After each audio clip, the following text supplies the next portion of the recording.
queremos apresentar essa tese dos batistas como reformadores maduros. Para quem veio ontem, lembre-se que nós falamos um pouco sobre a chamada reforma inglesa. Nós falamos como a reforma iniciou na Inglaterra. Ressaltamos que o movimento lá começou um tanto estranho, com as idas e vindas do Henrique VIII, mas através disso Deus fez com que o movimento de reforma crescesse lá, através de um dos seus filhos, um jovem chamado Eduardo VI. Nós falamos também da chamada Via Média, que foi aquele chamado caminho do meio, que a Elizabeth I planejou para o funcionamento da Igreja da Inglaterra, em que ela adotava uma liturgia quase que católica e ao mesmo tempo uma teologia calvinista. Essa foi a solução que ela tentou encontrar para resolver os problemas religiosos da Inglaterra. E nós falamos que esses problemas não foram resolvidos, porque se levantou uma classe de pessoas que queriam a continuidade da reforma na Igreja da Inglaterra. Esses foram chamados de puritanos. Eles acreditavam que a igreja precisava ser purificada das práticas do papado. Falamos que além dos puritanos veio um grupo com uma proposta um pouco mais radical. Eles são chamados separatistas, e os separatistas entenderam que a igreja da Inglaterra havia se tornado o anticristo, junto com a sua mãe Roma, completamente corrupta, e que todo crente verdadeiro deveria se apartar da igreja da Inglaterra e procurar uma igreja livre, aquela igreja de uma associação voluntária, em que tem um governo congregacional, as pessoas se administrando e escolhendo seus próprios líderes. Nós falamos que parte desse movimento chamado separatista deu origem aos chamados batistas gerais. Esses batistas gerais, eles começaram a se reunir na Holanda, e dissemos que eles adotaram, ou pelo menos eles entraram para a história com o nome de batistas gerais, porque eles eram arminianos. E dissemos que a partir de 1617 começou o movimento dos batistas particulares na Inglaterra. Então são chamados batistas particulares porque eles se identificavam com a teologia calvinista. E nós tentamos demonstrar, dentre as principais coisas que falamos no final da palestra, que esses batistas, eles não se viam como anabatistas, eles não se enxergavam dessa maneira. Na verdade, eles escreveram uma confissão de fé todinha, a confissão de fé de 1644, para deixar claro para o povo inglês que eles não eram anabatistas, que eles não queriam ser chamados dessa maneira, uma vez que eles não abraçavam certas doutrinas que os anabatistas abraçavam, doutrinas como o pacifismo, a prática de não fazer juramentos, e nós nomeamos algumas dessas doutrinas ontem. Hoje eu quero caminhar para a minha última fala olhando essa ideia. Eu vou tentar mostrar para vocês que os batistas se viam como sendo a maturidade da reforma. Durante vários encontros aqui a gente tem ressaltado uma coisa, que a reforma foi uma coisa maravilhosa, foi um movimento muito bom que nos trouxe muitos benefícios, mas meus irmãos, a reforma não foi um movimento completo. Os reformadores, eles não tocaram em alguns assuntos, às vezes não tocaram por acharem que não era o tempo de ser tocado, em alguns outros momentos eles não tocaram em certos assuntos porque de fato eles não criam nisso. Então estou falando de questão de batismo infantil, a relação da igreja com o Estado, o governo da igreja, como é que a igreja deve tratar os seus líderes, como é que a igreja aplica a disciplina eclesiástica. Nós falamos que os reformadores, de modo geral, ou eles se mantiveram alinhados com a ideia católica romana, ou eles fizeram pequenas modificações nas ideias católicas romanas, mas mantendo a essência da coisa. E nós vamos tentar demonstrar para vocês hoje que os batistas se viam como aquele grupo que completou a reforma, aquele grupo que conseguiu levar a igreja, a teologia da igreja, à mesma prática que ocorria na igreja primitiva, na igreja do Novo Testamento. Então nós vamos tentar mostrar isso. Basicamente aqui eu vou ter 4 declarações gerais. Primeira é que os batistas se achavam confessionais. A segunda é que eles se viam como participantes dos concílios da igreja antiga. Terceiro, que eles se viam participantes da herança da reforma. E em quarto lugar, eles se viam como diferentes da reforma. Então, a minha palestra vai manter meio que essa tensão. Os batistas se veem como parte da reforma, mas se veem diferentes da reforma. Eles são iguais em alguns aspectos e eles são diferentes em outros. E nesses aspectos que eles são diferentes, eles acreditam e têm acreditado que eles de fato refletem a maturidade da reforma. Então, se Deus nos der a graça, é o nosso plano de estudo para essa noite. Então, começando com a seguinte ideia: os batistas se viam como participantes da história confessional do protestantismo. O que isso significa em termos práticos? Que os batistas, eles viam as confissões de fé como algo bíblico e necessário. Essa prática de você escrever o que crê. Nós cremos nisso, a respeito de Deus nós cremos sobre isso, a respeito do Filho cremos sobre isso. Os batistas sempre julgaram que a prática das confissões, elas são muito importantes por algumas razões que eu vou mencionar daqui a pouco. Eu coloquei só como um exemplo, esse prólogo da Confissão de Fé de 1689, ela foi relançada já no século XIX pelo Charles Spurgeon. E o Charles Spurgeon, quando fez a compilação da Confissão de Fé de 1689, ele escreveu esse prefácio para os irmãos da sua igreja, dizendo o seguinte: esse documento é o mais excelente resumo escrito das coisas mais seguramente escritas entre nós. Não é publicado como regra impositiva o código de fé, por meio do qual vós possais ser algemados, mas como um meio de edificação em justiça. É uma excelente, ainda que não inspirada, expressão dos ensinos das Sagradas Escrituras, por meio das quais todas as confissões devem ser medidas.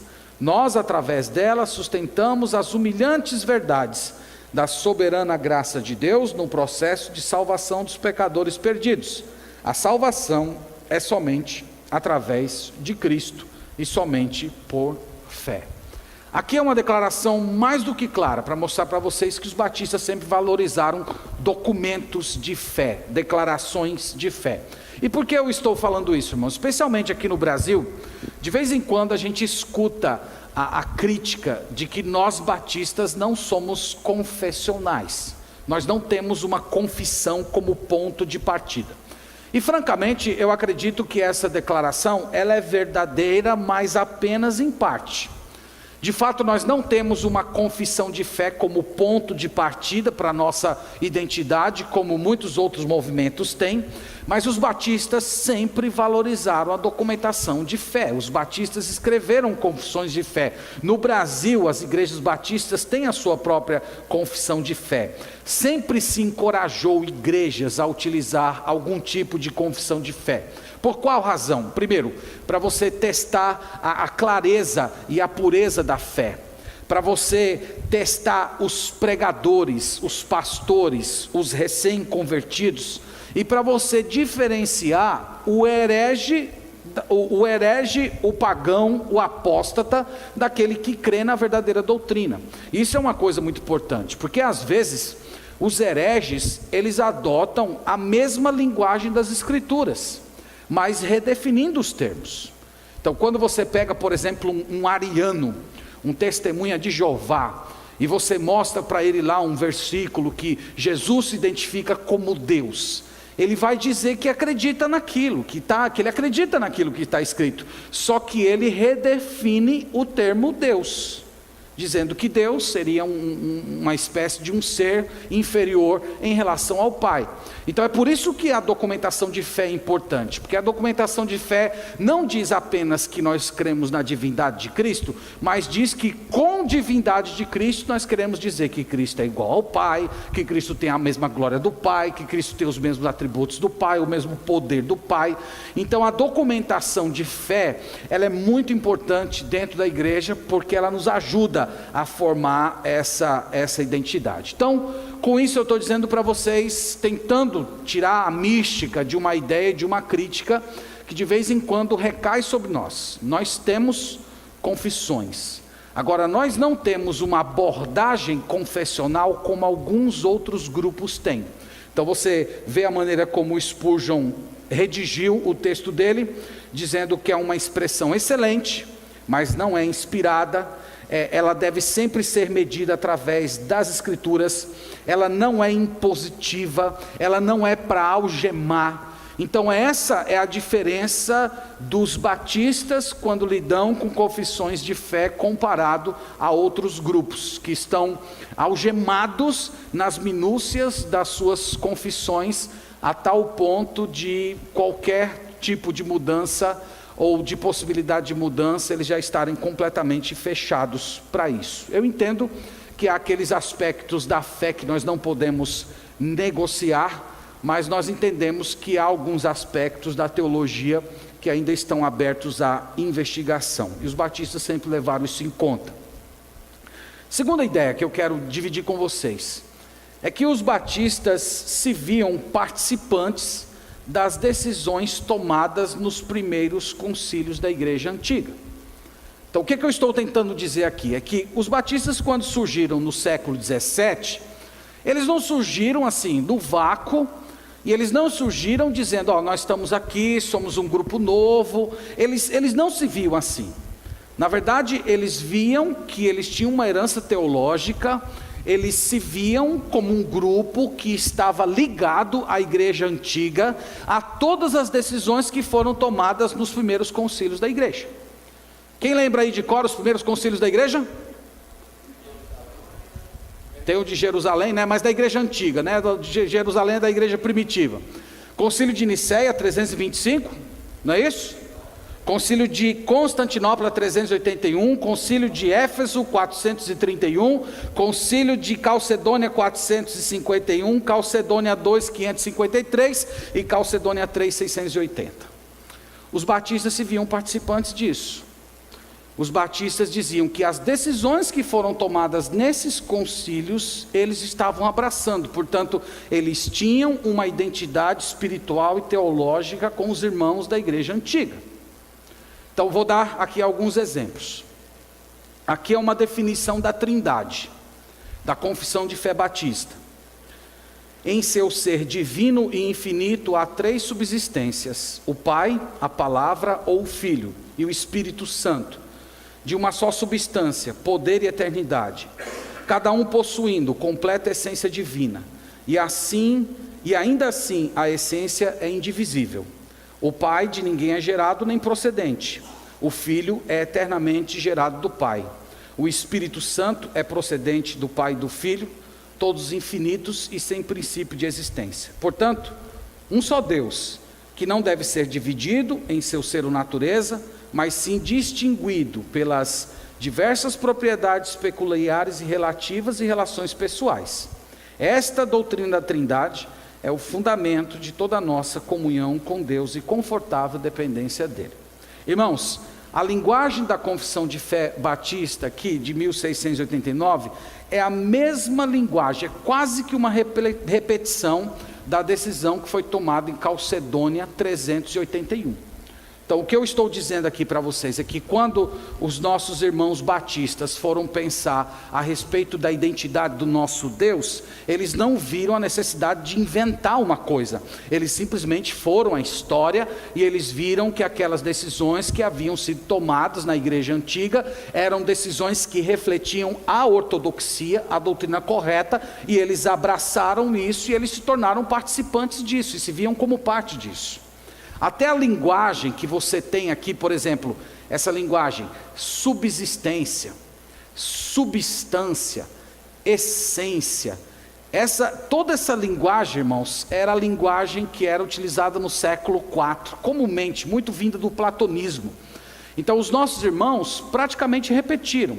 E isso era uma forma deles dizerem o quê? Nós não somos um grupo novo, nós não aparecemos no vácuo, nós temos uma identidade espiritual, teológica com a igreja antiga.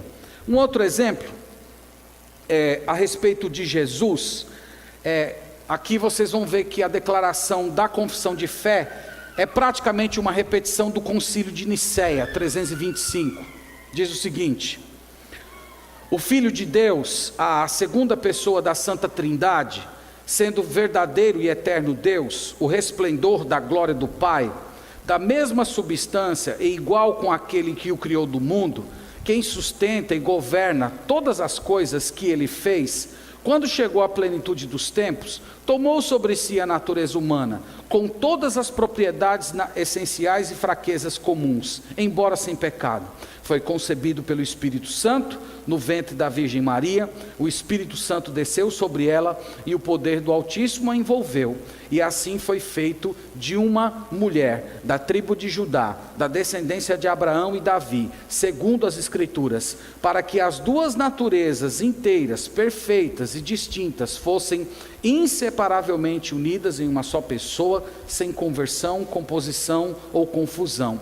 Esta pessoa é verdadeiro Deus e verdadeiro homem, mas um só Cristo, o único mediador entre Deus e o homem. Isso aqui é uma coisa fantástica, irmãos. Isso aqui, para você ensinar na igreja, é uma coisa maravilhosa. Cada frase que você tem na confissão era o tema de um ensino. Então você pega o Filho de Deus, a segunda pessoa da Santa Trindade. Pronto, isso já era um tema de uma aula na igreja antiga. Aí, sendo o verdadeiro e eterno Deus, o resplendor da glória do Pai. Outra aula, outro tema. E aqui eu não coloquei para vocês, mas nas confissões, ao final de cada frase dessa, normalmente tinha as referências bíblicas aqui. Então você pegava tudo essa primeira frase aqui, no final aqui você tinha uma série de referências bíblicas que apoiavam essa declaração. E era assim que se ensinava a Bíblia na igreja primitiva, na igreja antiga, se ensinava desse jeito. Hoje nós abandonamos todo esse legado maravilhoso de fé e a gente substituiu às vezes por umas revistinhas de escola dominical. Olha, eu nem vou falar sobre isso, não vou ficar irritado, viu? Vamos deixar isso para lá. Então, irmãos, o ponto é dizer para vocês assim, que a gente poderia apresentar outros temas, mas aqui é mais que suficiente para dizer para vocês que os batistas, quando surgiram, eles viam-se como pessoas ligadas à igreja antiga. Eles não se viam como grupo novo, eles não viam como uma seita, eles não se viam como um grupo que descobriu uma ideia nova, um conceito novo. Na verdade, eles se viam com uma grande relação com a antiga história do protestantismo. Terceira ideia. Os batistas também se viam como participantes da teologia da reforma. Então, participantes da igreja antiga, participantes da reforma. Em que os batistas coadunavam com os reformadores? Então vamos lá. Primeiro na soteriologia, adotando uma soteriologia calvinista. E está aí a declaração. Pelo decreto e para a manifestação da glória de Deus, alguns homens e alguns anjos são predestinados ou pré-ordenados para a vida eterna, através de Jesus Cristo, para o louvor da sua graça gloriosa. Os demais são deixados em seu pecado, agindo para a sua própria e justa condenação, e isto para o louvor da justiça gloriosa de Deus. Dentre a humanidade, aqueles que são predestinados para a vida, Deus os escolheu em Cristo para a glória eterna, e isso de acordo com o seu propósito eterno e imutável, pelo conselho secreto e pelo beneplácito da sua vontade, antes da fundação do mundo, apenas por sua livre graça e amor, nada havendo em suas criaturas que servisse como causa ou condição para essa escolha. Vocês podem ver que essa última frase aqui é a prova de que a confissão na soteriologia era uma confissão de cunho calvinista. O pastor Marco acabou de falar isso agora, que o ponto fundamental nos 5 pontos do calvinismo que diferencia o arminianismo do calvinismo é a base da eleição, o fundamento da eleição. E nessa declaração de fé aqui está dizendo que nada havia em suas criaturas que servisse como causa ou condição, isto é, não foi pela fé prevista, não foi pelas obras que eles iriam fazer, a obra de crer no caso, mas foi pela eterna, misericordiosa e determinação de Deus. Então, quando os batistas afirmam isso aqui, eles estão dizendo: nós estamos do lado do Calvino, nós estamos do lado do Lutero, nós estamos do lado da teologia reformada, na soteriologia. Grave bem isso aí, viu? Daqui a pouco a gente chega nas diferenças. A depravação total do ser humano. Nossos primeiros pais, por seus pecados, decaíram de sua retidão original e da comunhão com Deus, e nós neles, e por isso a morte veio sobre todos. Todos nos tornamos mortos em pecado e totalmente corrompidos em todas as faculdades e partes da alma e do corpo, isto é, todo o nosso ser foi manchado pelo pecado, intelecto, emoções e vontade. O pecado nos atingiu em cheio. Não há parte do nosso ser que não sofra com a corrupção do pecado. Novamente, quando os batistas estão afirmando aqui, eles estão afirmando o primeiro ponto do calvinismo, aquele ponto, a chamada depravação total. Ainda temos a chamada eficaz ou a graça irresistível. Cristo certamente aplica e comunica eficazmente a redenção eterna para todos quantos ele a obteve. Então aqui você está vendo a chamada graça irresistível. Cristo ele aplica mesmo, aqueles que ele elegeu, ele vai aplicar a graça e não tem como a pessoa resistir isso. E ele continua, unindo-os a si mesmo por seu Espírito, revelando-lhes o ministério da salvação, na palavra e pela palavra, persuadindo-os a crer e obedecer, governando os corações deles por seu Espírito e palavra, vencendo todos os inimigos deles, por seu poder e sabedoria infindos, de modo tal e por caminhos que são os mais harmoniosos com a sua maravilhosa e insondável providência. E tudo por sua graça livre e soberana, sem a pré-condição de neles ter sido vista de antemão uma busca pela redenção. Vê que novamente ele dá outra facada nos arminianos, Aqui as confissões, elas estabeleciam as coisas muito claras. A justificação pela fé. Quem veio para a palestra Sola Escritura e também tem ouvido o pastor Mark, você vai ver que todos os elementos que a gente tem citado fazia parte da confissão.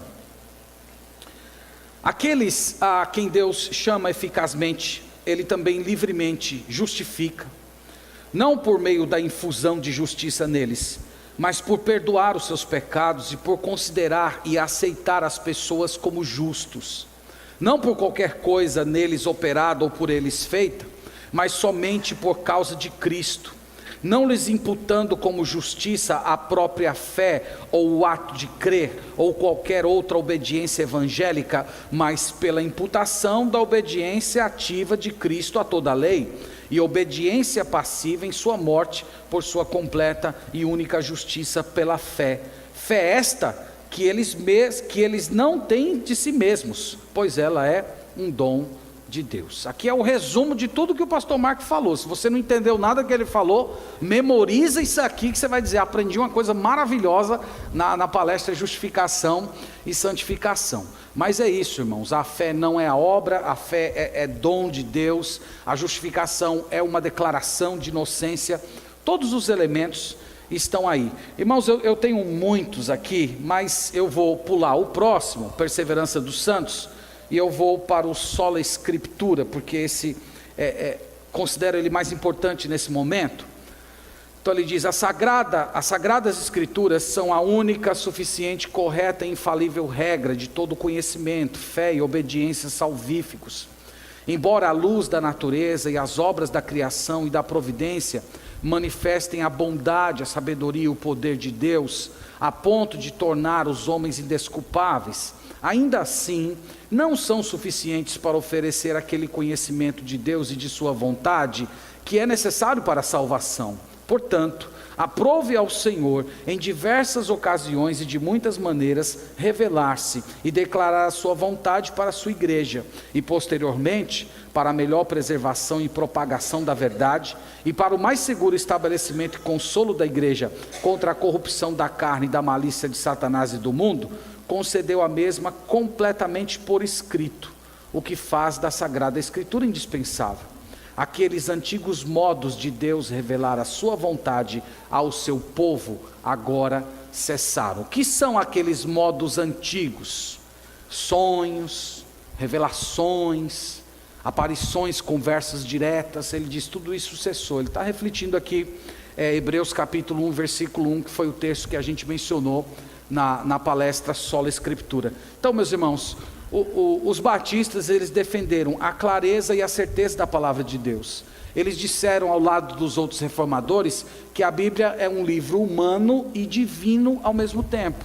Ela é divino porque ela veio sob inspiração divina. As palavras que foram utilizadas na Escritura são palavras de Deus, mas elas foram dadas a seres humanos, numa linguagem humana, numa gramática humana. Portanto, você lançar luz nas Escrituras através da história, da arqueologia, de uma boa gramática grega, tudo isso são instrumentos para compreender a Escritura. Mas eles diziam que a palavra de Deus só pode chegar no seu coração através do Espírito Santo. É o Espírito Santo que aplica a palavra ao seu coração. Então os batistas, quando disseram essas coisas que nós estamos mencionando aqui, eles não estavam afirmando nada novo. Eles estavam afirmando aquelas mesmas coisas que os reformadores magisteriais já haviam afirmado. Então, com esse tópico aqui eu fecho ele dizendo: os batistas se viam como identificados com a reforma. Mas, número 4, talvez aqui a parte mais importante, é que eles se viam como diferentes da reforma. Então eles eram iguais à reforma, mas eles também eram diferentes. E com diferentes aqui eu retomo aquela mesma ideia que eu disse no princípio, a ideia de que eles se viam como uma versão madura da reforma. Então nós vamos mencionar aqui, irmãos, os elementos em que os batistas foram diferentes dos reformadores. Mas você deve lembrar de uma coisa, que até nos elementos em que eles foram diferentes, eles assumiram tais diferenças por conta do sola escritura. Eles entenderam que os reformadores não levaram o sola escritura até as suas últimas consequências. Então, um exemplo é o batismo de pessoas não regeneradas, o batismo de gente que não se converteu, ou o batismo infantil. Por que os batistas foram contra? Porque eles diziam: não está nas Escrituras, nós adotamos o sola escritura, então não está na Escritura, não há exemplos, não há ensino, não há nem indiretamente textos que insinuam que isso tenha acontecido, então não faz parte. Quando os batistas tiveram contato com o conteúdo da visão reformada do batismo infantil, que procura ligar o batismo infantil com a circuncisão do Antigo Testamento, os batistas perceberam que essa ideia era uma ideia que não tinha nada a ver, porque de fato a circuncisão não é cumprida no batismo. A circuncisão, ela é cumprida no crer interior. O apóstolo Paulo falou isso em Filipenses 3:3, dizendo que a verdadeira circuncisão é adorar a Deus em espírito, gloriar-se em Cristo e não confiar na carne. Então os batistas viam que não tinha como você relacionar a circuncisão com a prática de batismo no Novo Testamento. Então, irmãos, os batistas disseram o seguinte: olha, Jesus é o Senhor da igreja, Ele é o Senhor do seu povo, e Ele edifica a sua igreja através da confissão de fé das pessoas. As pessoas precisam confessar sua fé em Jesus para serem contadas como parte da igreja. E aqui, se me permitem, eu não quero ser desagradável, mas nesse ponto aqui nós somos mais confessionais do que aqueles que se assumem confessionais. Porque nós dissemos que uma pessoa só pode ser tornada membro, parte da comunidade da igreja, quando essa pessoa confessa Jesus como seu Senhor. Se confessares a Jesus como Senhor e em teu coração creres que Deus o ressuscitou dentre os mortos, será salvo. Não é isso que diz Romanos 10:9? E esse é um ponto que os batistas não abrem mão. Não abrem mão. Eles acham que isso é a mais estrita confessionalidade, a confessionalidade individual. E essa confessionalidade individual, ela precede a confessionalidade do documento de fé. Então, antes de você pegar uma confissão de fé batista e dizer, eu sou um batista, eu creio nessa confissão, antes de você assumir essa confessionalidade, você precisa ter confessado a sua fé, a sua confiança em Jesus Cristo. Então os batistas nesse ponto são muito, muito confessionais. Eles diziam o seguinte, os escritos batistas do século 17 diziam isso: como é que você pode manter uma igreja pura, batizando quem não creu? Como é que você pode manter a pureza da igreja, contando como membros da igreja, pessoas que ainda não tiveram uma profissão de fé em Jesus Cristo, ou uma igreja ligada ao Estado? Tem um homem, no século 17, Christopher Blackwell, ele escreveu esse livro, O Ataque contra o Anticristo, e ele dizia o seguinte, que no processo da reforma, Satanás deixou 2 ganchos dentro da igreja. O primeiro gancho era a união de igreja e Estado, e o segundo gancho era o batismo infantil. Então ele dizia assim, foi os 2 ganchos que o diabo deixou na igreja, o legado do diabo para a igreja depois da reforma. E por que a questão da autoridade civil sobre a igreja, ou a união de igreja e Estado, era um dos ganchos? Ele dizia que isso fere a liberdade de consciência. Você acaba, quer queira ou quer não, trazendo não convertidos para a igreja, repetindo os mesmos erros que aconteceram no século IV com Constantino. E o segundo era o batismo infantil, porque o batismo infantil produz pessoas não convertidas dentro da igreja, que são retratadas como se fosse parte do povo de Deus. Então ele sustentava isso de uma forma muito, muito forte, e os batistas eles tiveram essa identificação. Então nós poderíamos incluir outras coisas, a disciplina sendo aplicada pela igreja local na forma de excomunhão, e não uma multa, uma punição aplicada pelo Estado. Isto é, a igreja é que deveria, através da sua liderança, a comunidade cuidar das pessoas, elegerem seus líderes. E um grande legado do pensamento batista é a liberdade de pensamento. Isso é da Confissão de Fé de Londres de 1689, e eles diziam o seguinte: somente Deus é Senhor da consciência, e Ele a liberou das doutrinas e mandamentos de homens que entrem em contradição com a palavra, ou que não estejam contidos nela. Por isso, acreditar em tais doutrinas, ou obedecer tais mandamentos por causa da consciência, é trair a verdadeira liberdade de consciência. A exigência de uma fé irrestrita, de uma obediência cega e total, significa destruir ao mesmo tempo as liberdades de consciência e raciocínio. Então, os batistas, numa época em que se falava de igreja estatal, que se falava de uma igreja ligada ao Estado, do Estado sendo um braço ao lado da igreja, que fiscalizava a vida das pessoas, multava os crentes infiéis, expulsava do país aqueles que tinham uma vida errada. Os batistas estavam dizendo que não se poderia fazer isso. Você, ao tentar fazer isso, você está ferindo a consciência, você está ferindo a liberdade da pessoa, você está ferindo a individualidade que aquele ser tem diante de Deus, o qual ele vai responder no final das contas. E meus irmãos, quando os batistas afirmaram isso, que as pessoas tinham esse direito, não era por achar que a verdade é plural, que cada um tem a sua verdade, mas é para dizer que a natureza do evangelho exige liberdade de consciência. Uma pessoa não pode ser induzida a crer. Você não pode colocar uma faca no pescoço de alguém e dizer, creia em Jesus, porque isso produz falsa conversão, isso produz impureza dentro da igreja. Então os batistas aplicaram nesse ponto o sola escritura na questão da organização da igreja. Então nós cremos que é o Espírito Santo que convence as pessoas. Nós cremos que o Espírito Santo é que abre os olhos, destampa os ouvidos, que dá vida para quem está morto, justifica. Se nós cremos que é o Espírito Santo que faz isso, nós não podemos utilizar o Estado para que as pessoas vivam como sendo cristãos. E é por isso que onde os batistas se estabeleceram, houve liberdade de pensamento, houve liberdade de religião, e foi constituído governos em que eles estavam desligados da questão religiosa.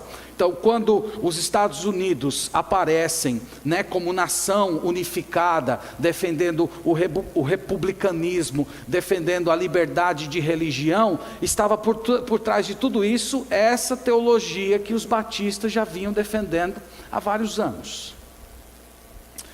Outros elementos: separação entre igreja e Estado, já citamos. governo congregacional, como a igreja se auto-administrando, e aqui, talvez esse a gente deva falar um pouco mais, o batismo e a ceia como memoriais, e não como sacramentos. Lembra que os reformados, creio eu, mantendo ainda umas pequenas ligações com a teologia de Roma, eles acreditavam que as duas ordenanças, batismo e ceia, eram meios de comunicar graça. Isto é, a simples participação nos elementos conferia a você algum tipo de benefício espiritual. Eles discordavam sobre a maneira como isso acontecia, já foi mencionado isso em outras palestras, e eu não quero entrar, mas os batistas, eu posso dizer a vocês que eles levaram nesse ponto também o sola escritura até as suas últimas consequências. Eles retomaram o ensino do Novo Testamento. A ceia do Senhor é o memorial de Cristo. A ceia do Senhor é uma recordação do Evangelho. A ceia do Senhor não é comer Cristo. A ceia do Senhor é se lembrar que um dia na sua vida você comeu Cristo. Você se alimentou de Cristo. E quando foi que você se alimentou de Cristo? Você se alimentou de Cristo no ato da sua justificação, no momento da sua conversão. Foi naquele momento que você recebeu a vida de Cristo em você. Então os batistas trouxeram a ceia como sendo um memorial. É um memorial de que você em Cristo se alimentou um dia.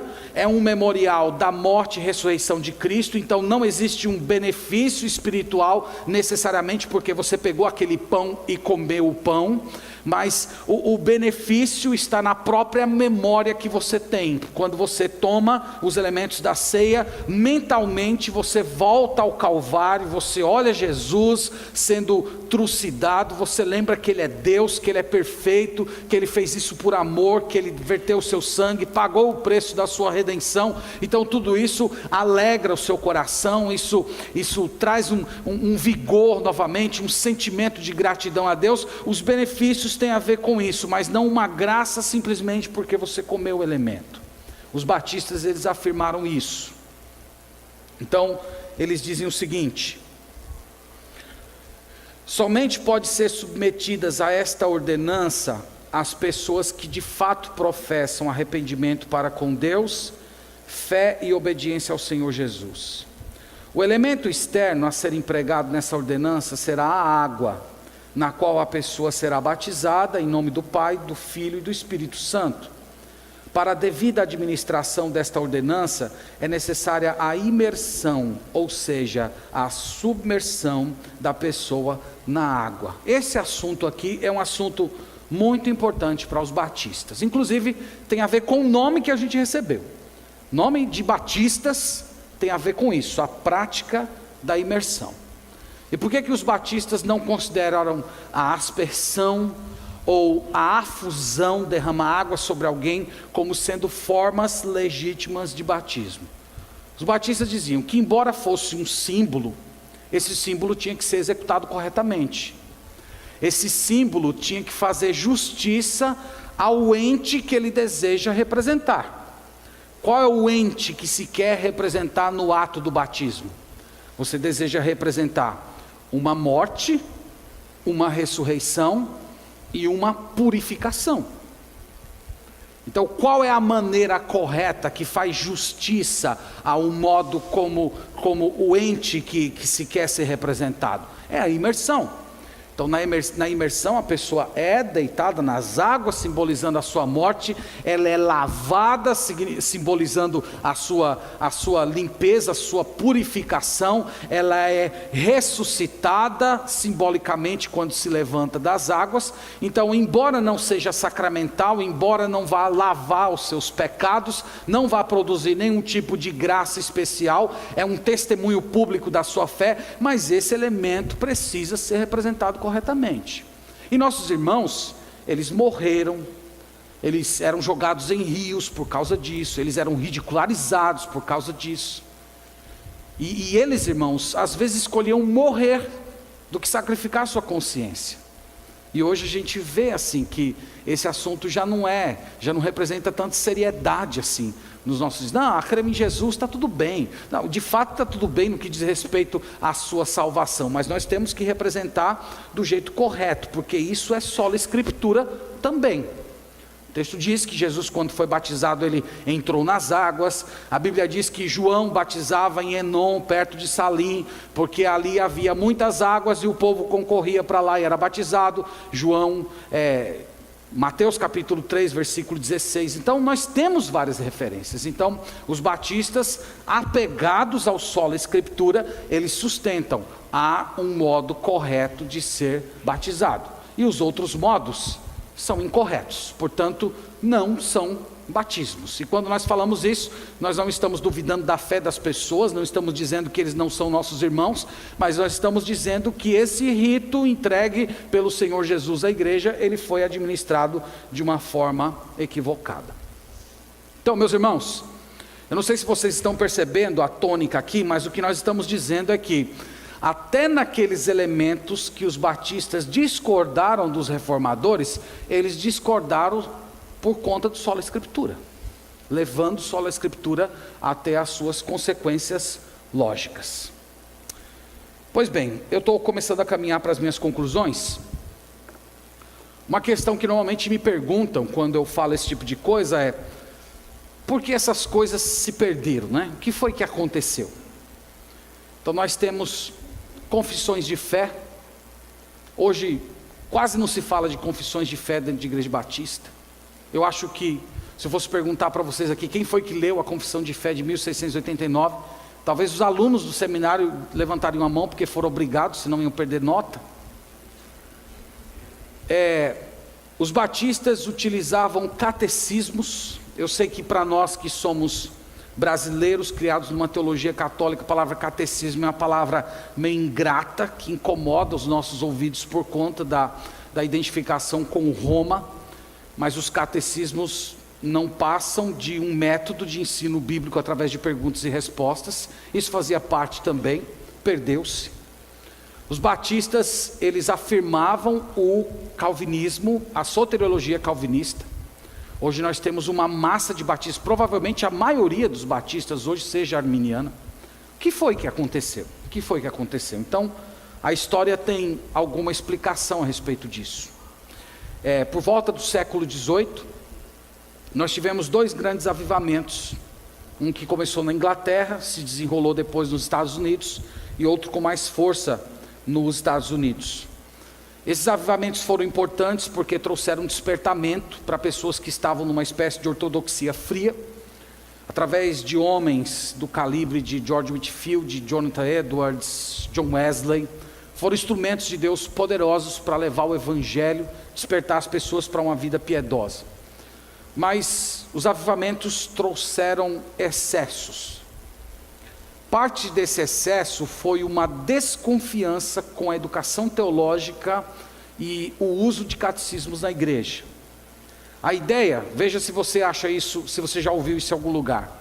A ideia era assim, que você estudar, você se dedicar ao conhecimento da palavra, você ler, você quebrar a cabeça com o texto bíblico, você ensinar doutrina, isso tudo é frio.